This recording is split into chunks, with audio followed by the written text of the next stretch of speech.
Talk about the success the running game's had and the struggles it's had the first couple weeks. What's been sort of the most difficult thing where you guys kind of need to improve? I think as a group, everybody's been playing really well. It's carried over from camp. Everybody put in a lot of good work. I think it's just little things that come with, progressing through the season. You're going to be better, week 4 than we were week 1, but there's always going to be little things to work on, make sure our protections are tightened up, and just taking care of things. And I wouldn't really call the UCF game, I wouldn't really call it a struggling game just because, they respected what everybody in our room can do, so they felt like they wanted to load the box, and that, opened it up for Wilton and the receivers to do their thing. So it was more of a compliment to me than to say that we struggled, but I think that it helped the team win, so I was happy with it. Is it frustrating, though, when a team does that to you guys? It's frustrating because you always want to run the ball on everybody, but, at the end of the day, if they got to put 8 or 9 in the box and, we can score on 2 or 3 plays just throwing the ball down the field, then I think we'd be okay with that. What have you seen out of Penn State watching them on film? I think they're good. They're a sound team. They got some disciplined players who do some good things on film, and we're just going to have to put in a good week of practice to get prepared for them for the Big Ten season start. And we had Devin Bush here, and we were asking him about, what the older players were saying about, going into Big Ten play, and he didn't seem to think that there was maybe that much talk about it, but right. Is it something that's emphasized? For me, it is. I would say so. I want to win the league. I know everybody on this team wants to win the league, so obviously you want to win every game, but now these are the ones, every single last one of them you got to win because, we play in a very tough conference.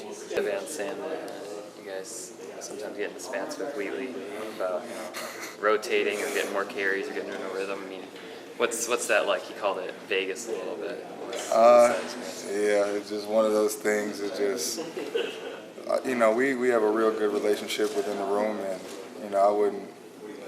You can voice your opinion, and it's never been anything negative. You know what I'm saying? Guys are always, it's real loose. It's a real family atmosphere in there, and sometimes if a guy feels like he's got a hot hand, he's let coach know, like, hey, I want to roll, but that's out of our hands. When you get in there and do your job, you get hot, hopefully stay in. How big of an asset is Khalid Hill to the offense? A special type of, not just body type, but also his ability to block the football. He's a good player. Even when I first got here, I thought Khalid was a real good player. I'm happy he's a fullback now, not a tight end, so he's right in front of us. But he does a lot of good things, and I think him playing tight end before he came to fullback, he's good at doing the routes. He knows the passing game real well, and then obviously he's built to go dominate some people.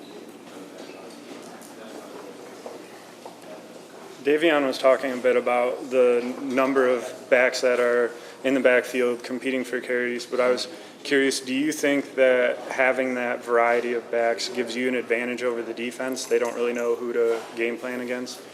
I think that it's good that we can give a lot of different looks, and also, it's a very long season, you know what I'm saying? So at some point, I'm sure everybody in the room will get rotated in out of necessity just because guys get banged up or whatever the case may be. And, that everybody in our backfield, everybody in that room does things differently. They're good at different things. So I do think that change of pace is good, too.